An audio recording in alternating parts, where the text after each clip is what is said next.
Hello. Hello. Hello. Mr. Benjamin, good evening, I guess, for you. No, 4 o'clock in the afternoon. Okay, well, good afternoon then.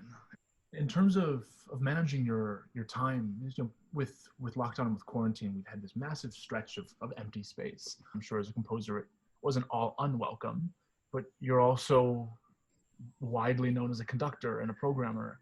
And now that those relationships and those responsibilities have started up again, do you find yourself in and out of balance with that? How you balanced it in the past? My year's been a strange one, and in some ways I feel I've been very fortunate. I turned a big birthday in January, the end of January, and there was a series of concerts in European cities, particularly in Paris, where a lot of my work was played. And that all finished on the 5th of March, and the things got really bad here in the middle of the month. And then I prepared for myself a 6-month period just to compose with no dates at all in my diary. So not a huge amount changed. I live a very solitary life while I'm composing. And it wasn't much altered in some ways, of course, though outside appalling things were happening. The concerts I've just had were organized at the very last moment. About 2 months ago, I got a text saying, would you like to do this? Would you like to do that? And I said, yes. And so they're a bit of a surprise. Everything else in my diary for the rest of the year in terms of conducting is cancelled. And that involved a premiere being cancelled as well, and several productions of operas being cancelled, including the USA premiere in Chicago of Lessons in Love and Violence, sadly. There's one thing for me, there's a new production in Cologne of Written on Skin, which is at the moment still going ahead in late November. So I'll go to that if I can, if it's possible, and if the production goes ahead. But basically, everything is stopping, everything is stopped. And we just have to accept that there's much worse things going on around in the world. And the position of being isolated and not being able to go out very much and just staying at home working is something I'm used to. We composers are trained for that, and I have quite an extreme version of that because I am so very solitary and hermetic while I'm writing. So I've been, since the middle of March, I've just been composing, and that's it. It's now been 40 years since the Proms premiere. Yeah, my world premiere was meant to be on the 40th anniversary of that to the day, but it didn't happen. But anyway, yes, you're right. What for you has changed in I mean, I'm sure there's much, but what are the big changes in how you write and how you think about composition, about performing as a conductor? What's your big takeaway after 40 years? Well, the very basic things that I wanted to do with music haven't changed that much. The most basic things, the interest in musical sound, desire to do sort of adventurous dynamic structures which are somewhat unpredictable and aren't reliant on conventions. Yeah, that's sort of remained the same. But the way I do things has changed really so much, and I wouldn't have recognized how I'm writing music now, I don't think, 40 years ago. The sort of things that I'm trying to do now, I wouldn't have been perhaps so much on my radar. And some of the things I was interested in then, I'm no longer particularly interested in. But the most important things, like the fact that I like harmony hugely and a sense of adventure in form, that those things have remained hugely important. Just the way that I go about it and the boundaries and the general approach has mutated a lot. I would have been an awful long way from being an opera composer in 1980. Certainly. I won't ask how many decades that was before most of you were born, but I'm very glad that I've become an opera composer. I know more now. I know more about music by teaching it, by composing more, by conducting more.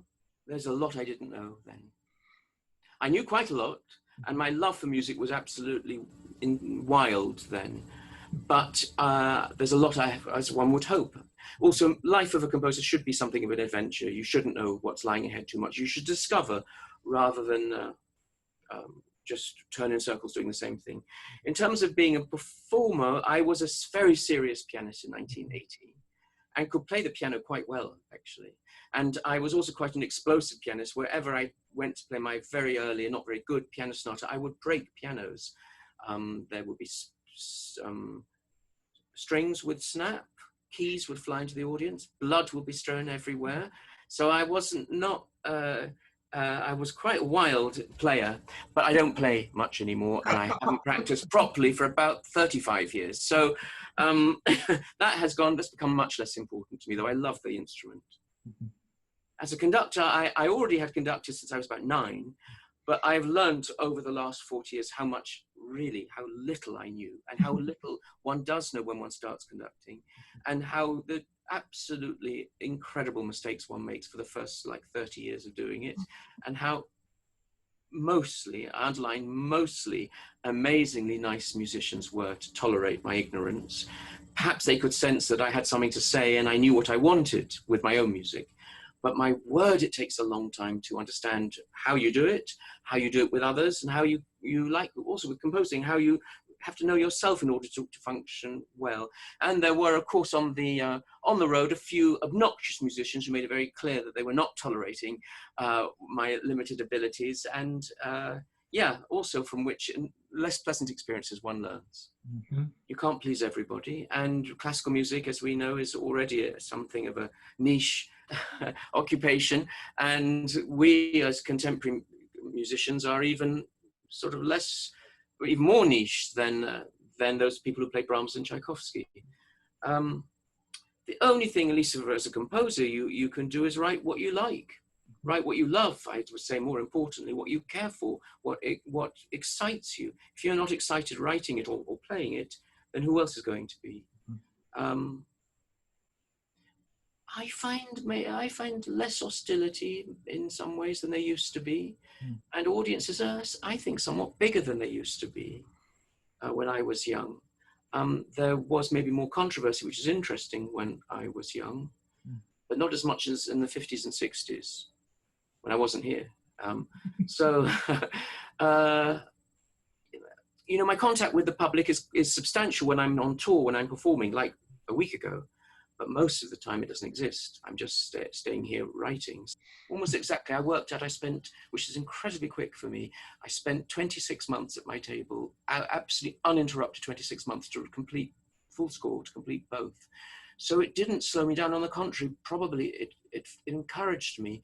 But all that stuff disappears when I'm in front of an empty page and trying to capture the truth of Martin Krimp's text, and sustain interest and tension and color and everything else across a huge canvas that itself is such a huge, all-consuming task, unbelievably heavy on the shoulders. And I lose track of time, I lose track of the world, and I'm not that conscious of such things.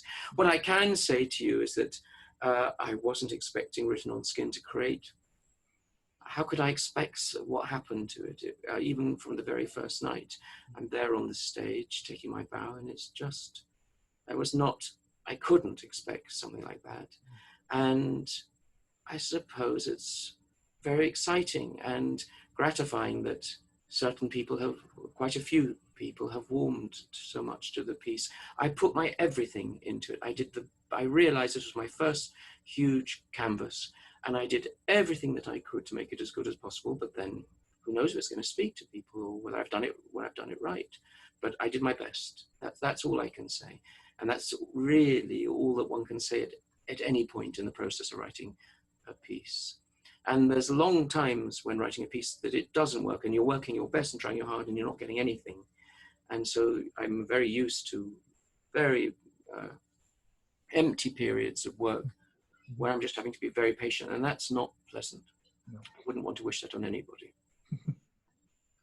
So in working with Martin, so one of the conventions that I think breaks most interestingly in your operas with Martin is the idea of the narrative voice. In so many standard operas, the characters sing the story and we follow along. But in the pair of your operas, the pair of you being you and Martin, the characters also narrate themselves. And that's a big break from a tradition in opera And I'm curious, when you receive a libretto from him with a convention like that, where do you start? I asked for that convention. Mm. We started with Into the Little Hill, a small work, and 2006 was its premiere in Paris.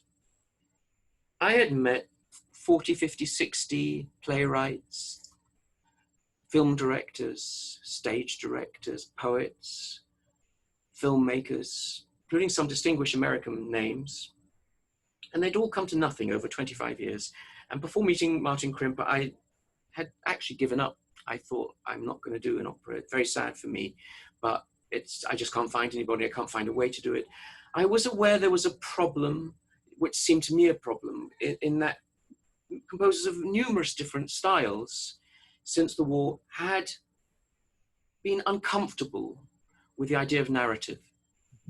And yet, I don't find myself in tears at the end of a work if I haven't engaged with some sort of story. I find that with my favorite operas. So I thought that was one that needed to be approached. But equally, those operas that tried to treat the theatre and the musical approach like it was still the 19th century, it's impossible. It just doesn't work, doesn't come over as authentic. And the worst thing is when people go to an opera and you think after 3 minutes, well, why are they singing? And, you know, movies can do this better. And a lot of people try to also bring the movies into the opera house and use video and stop the audience engaging in a profound way and empathizing and imagining when they're watching. So there seem to me lots of issues that I thought were problems, at least for me, and I wanted to solve. I had no idea how to do it. But I was introduced by the American musicologist and viola da gamba, Lawrence Dreyfus, who used to be a colleague of mine where I teach at King's College London. And he mentioned that he used the word genius. He used this about Martin Krimp and put us together. And I was immediately sent by my publisher, Faber Music. They're linked to Faber and Faber, who publish so many authors and poets, including Martin. And his complete plays were sent round immediately. And I read perhaps his most famous of all his plays. It's called Attempts on Her Life. And it's 17 or so scenes, which doesn't have a through narration, but every single scene is a story. And nobody enacts the roles. Everything is narration. Everything is told rather than shown. Mm.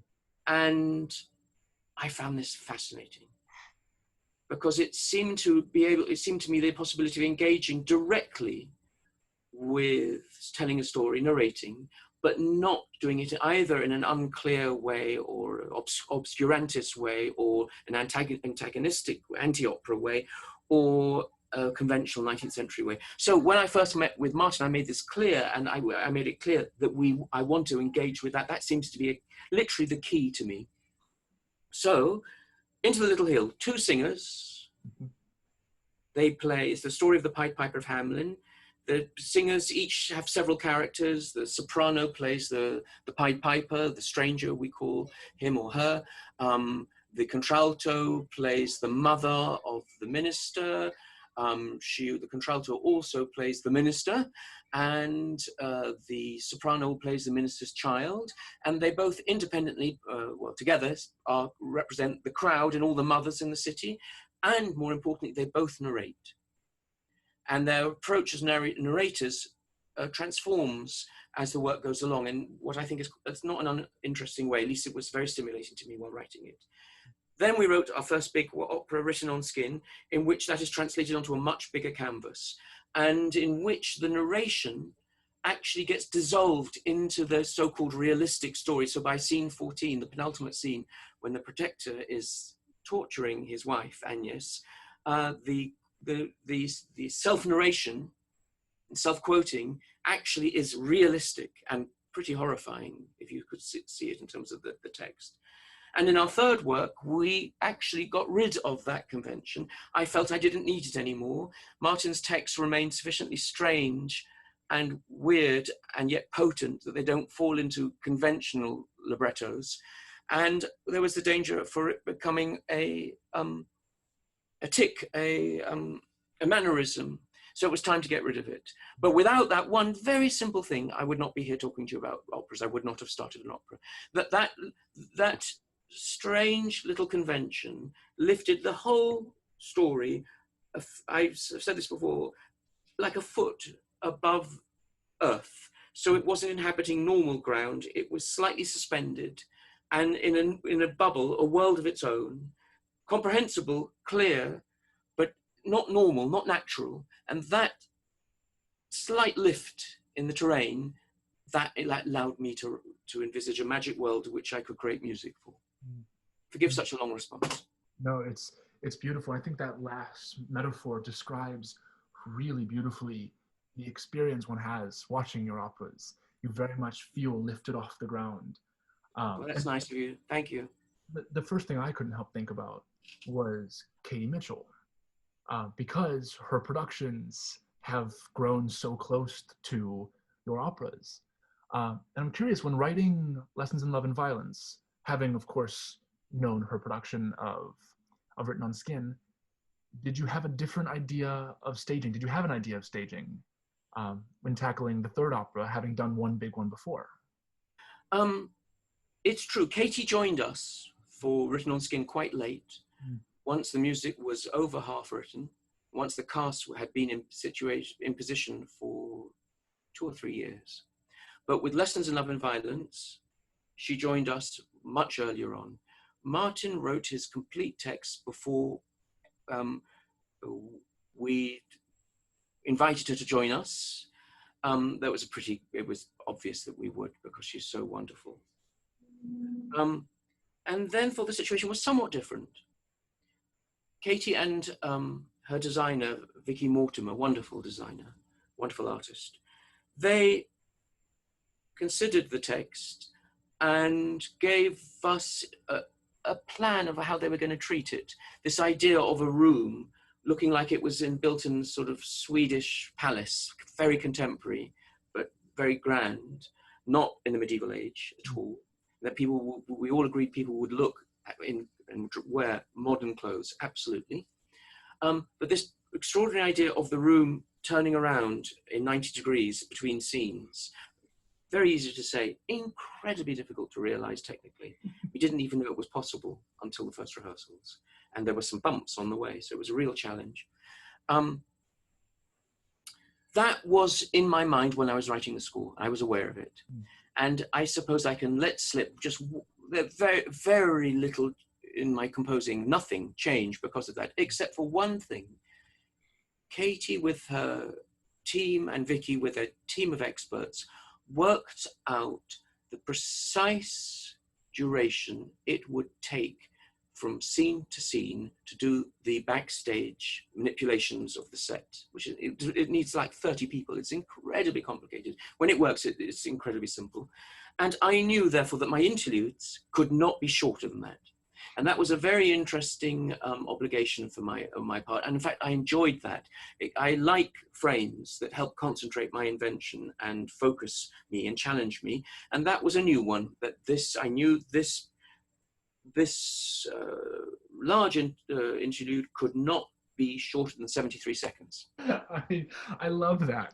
And it's one of those banal facts of staging that we as an audience don't register, that's playing through your head for 26 months as a composer. I mean, do you know that Stravinsky or Tchaikovsky's ballets were set out in bars before he composed? I mean, you can hear that because everything a lot of things last 64 bars or groups of 16. But I believe that remained the case even in the Firebird. So I was left absolutely to my own devices between the interludes. But during them, there was that constraint, which in many ways, we're too free as contemporary composers. It's wonderful to feel free and for the imagination to feel completely free. But in fact, if it's too free, nothing is possible. And you can end up going around in circles, not challenging your imagination and your instinct. They are insufficient by themselves. And if you don't challenge them and indeed corner them from time to time, the results you can produce can be generic and cliched and boring. So earlier, 40 years ago, I would have said to someone, no way, this has to be as long as I want it to be. Now I like the challenge of sustaining the structure of the piece, its momentum and its tension, despite the fact that these interviews had to be at least the length that I was given. Are there any other memorable restrictions that you've had to deal with? I'm just curious. This is such an interesting notion, and I don't know. Perhaps being a percussionist, I'm used to the restriction of physical movement or something of the sort. But I'm wondering, from your point of view, what other fun challenges you've encountered over the career? Okay, I used to play percussion when I was young. I played the xylophone in Voices Exotiques. I played the timpani in the Verdi Requiem. Carmina Burana, I played the timpani at school.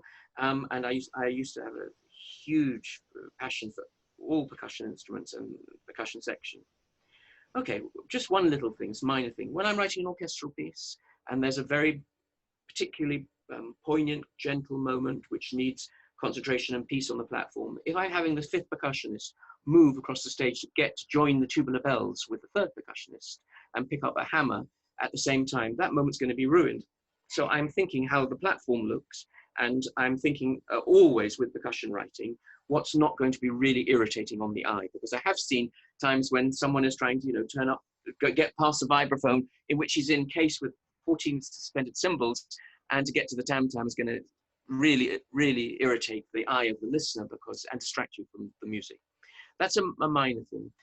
Much more important things, I write specifically for the individual singers. This has changed from when I was young. When I was young, when I wrote vocal pieces, I imagined like most divine, amazing singers imaginable. No vibrato, beautiful tone, endless breath, and can pitch anything. And I hope to be able to find something like that in the real world. Now, all my operas I've written with specific voices in mind, and relish the fact that they have tremendous, amazing talents, they have personalities, and they have tessituras, and they have passagios, and they have registers and issues and poor notes and favorite notes and bad notes, and amazing notes, that I therefore sculpt my whole vocal lines for each individual role around them. And so when I'm writing the vocal line, which is in the end the most important thing in opera, I believe, I'm thinking of the character, I'm thinking of the character's emotions, I'm thinking of the character's desire to communicate, I'm thinking of what the characters intend to be understood, their dramatic situation, their role in the opera, their role in time. But I'm also thinking of the singers and their specific tessitura and voices and timbre, and how to combine that with the instruments, how to make it audible. That it isn't perhaps a classic constraint, but when you know that someone has a very weak lower register, and you definitely want this passage, it has to be in a low tessitura, that has ramifications for the way not only you conceive the texture and the dynamics, but it has really strong ramifications for the harmony as well. So, and every element of the texture. So that is one thing where I draw inspiration from, not inspiration, where I feel a positive limitation. Another one would be on a more abstract level. I'm always, not always, but very frequently playing with, I suppose, musical games when I'm composing, certain types of rule-based structures to do with pitch and harmony in the main and their interface.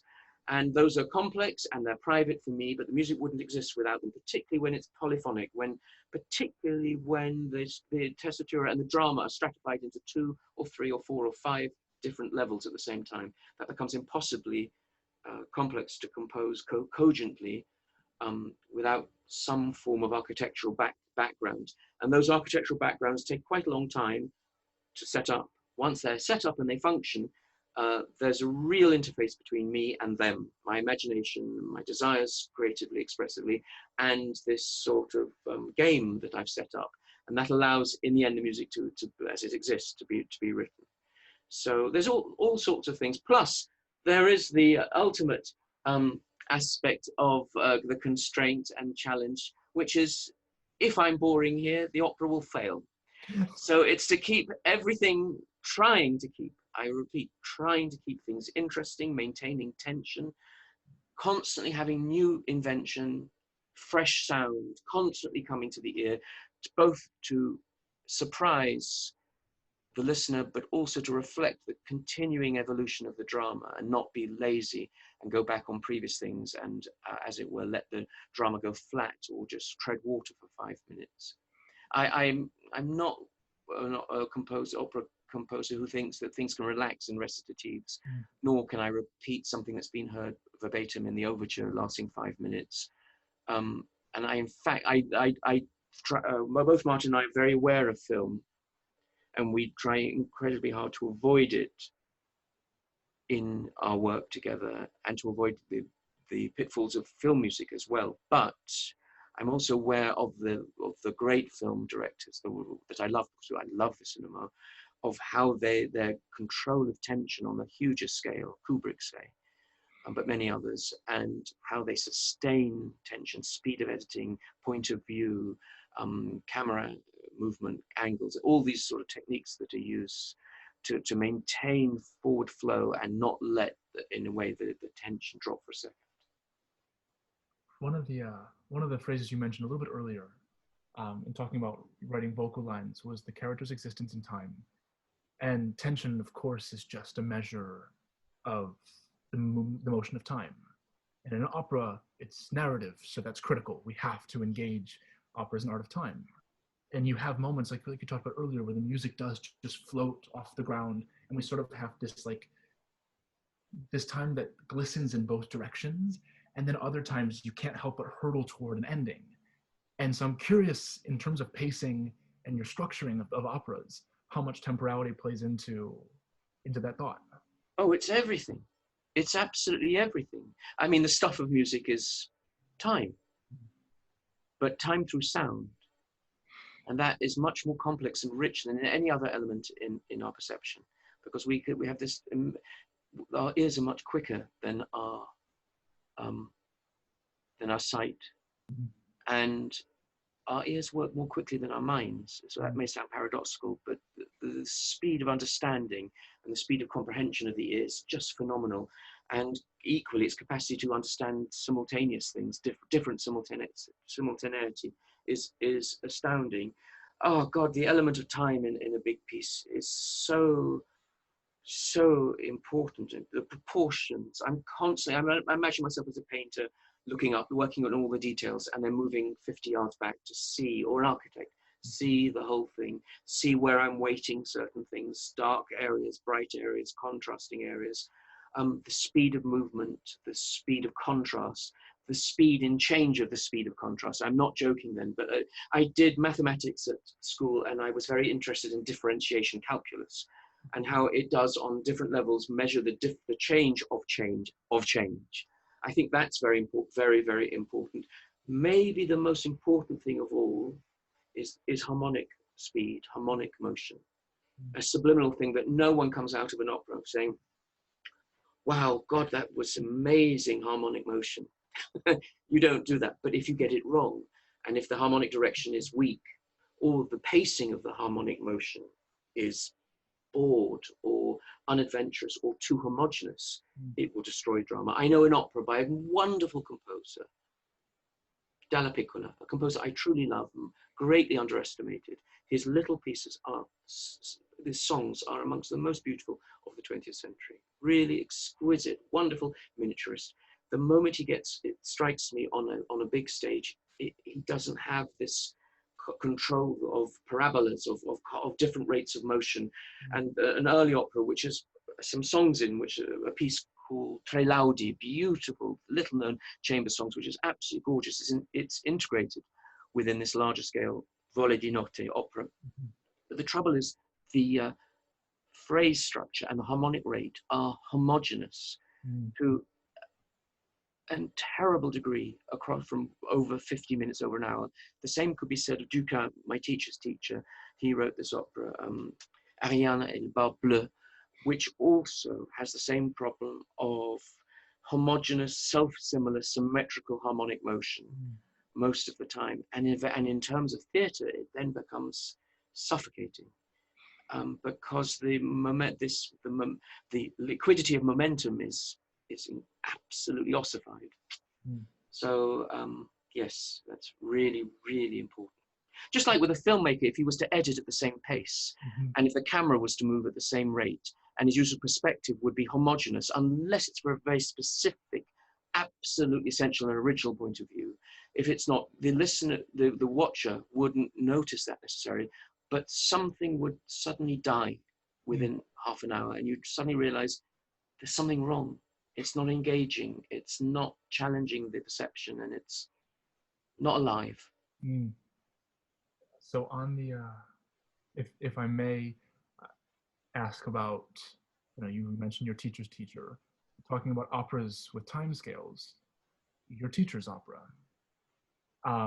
How well did you know it going into writing your own?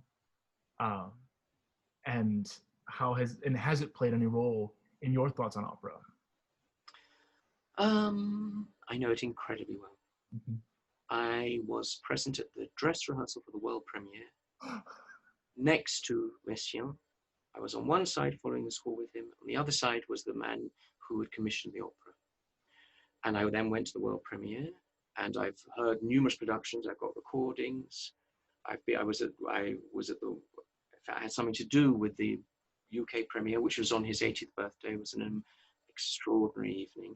And words can't sum up the degree of devotion and gratitude towards Messiaen. He was the most wonderful man, the most incredible teacher, and he was phenomenally kind and supportive, incredibly. I owe him so much.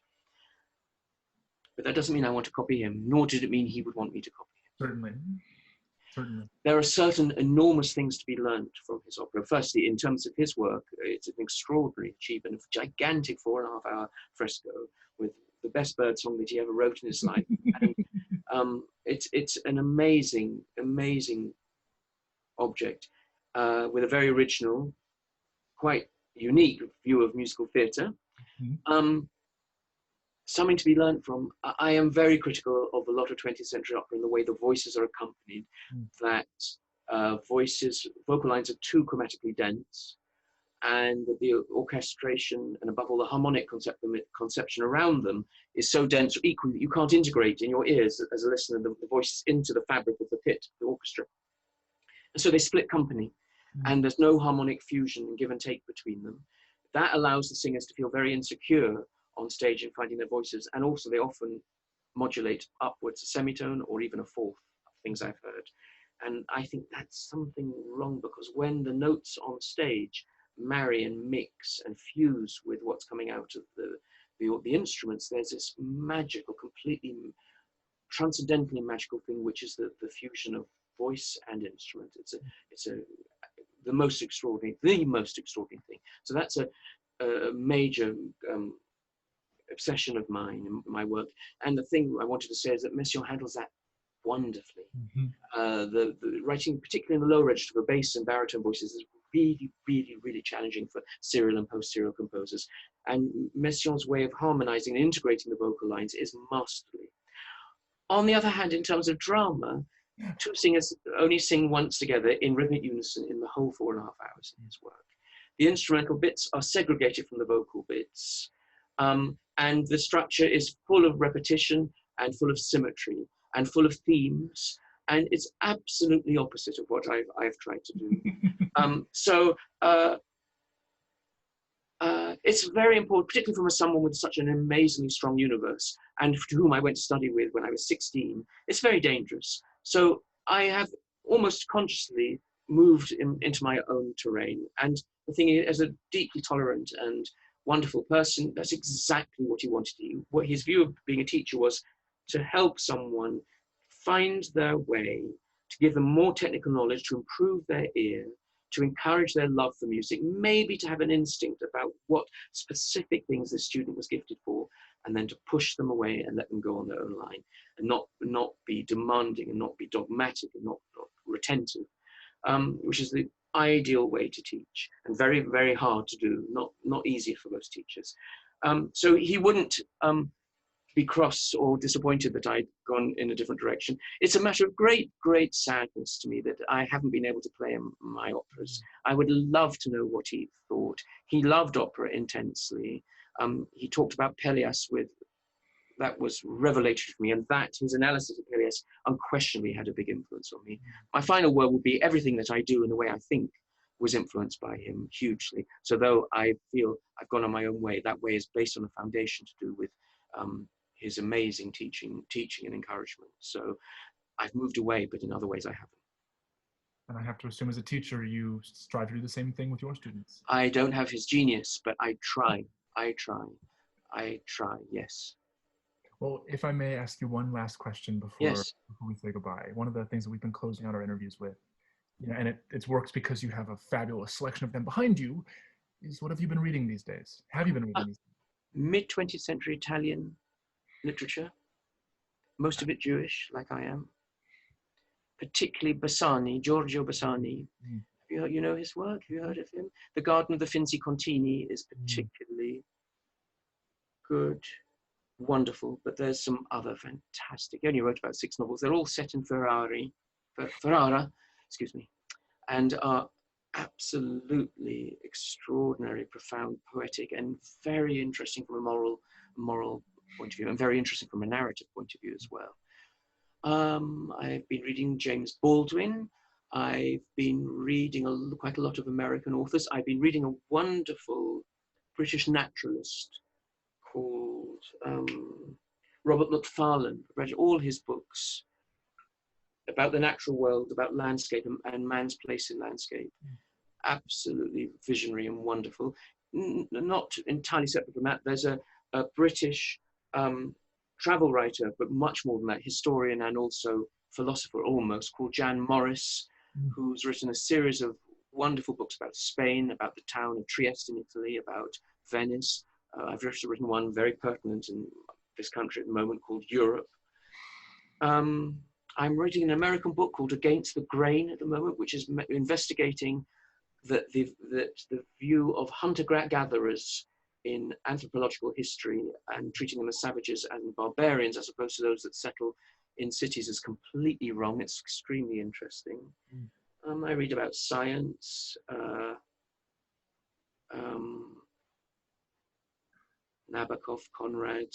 Oh, very exciting. Marilyn Robinson has published a new book. Do you know who she is?